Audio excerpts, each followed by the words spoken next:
Hello mga idol! Day 45. Mga idol, dapat paminsan-minsan mag-celebrate din tayo sa mga maliliit na tagumpay natin. Hindi lang yung mga malalaking achievements ang dapat pinapansin. Dapat kasama din yung mga maliliit na tagumpay kasi nagpapalakas yun ng ating motibasyon eh. Kapag napansin natin ang progress natin, kahit maliit lang yan, halimbawa, na-achieve mo yung 5 kilometer run sa isang araw, or may isang bagong drill ka sa tennis na nakuha mo, or nakapag-workout ka straight ng isang linggo, o nahanap mo yung tamang balance mo sa school at training. Lahat ng ito ay tagumpayan mga idol. Ang mga maliliit na hakbang na ito ay bumubuo sa atin patungo sa malalaking milestone, kaya huwag nating baliwalain ito.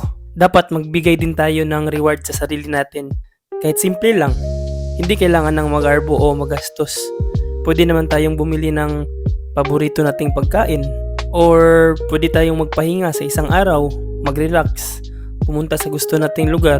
Ang mahalaga, naramdaman natin na deserve natin ang reward na to dahil pinaghirapan natin.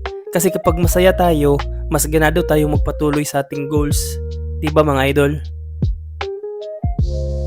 Ang pag-treat natin sa sarili natin ay hindi lang tungkol sa kasiyahan, kundi sa pag-invest natin sa ating mental health. Kapag masaya tayo, mas motivated tayo. Mas motivated tayong mag-training, magpatuloy sa trabaho natin, at mga struggles natin sa buhay. Kaya mga idol, bigyan nyo ng kahalagahan ang malilit na panalo nyo sa buhay nyo.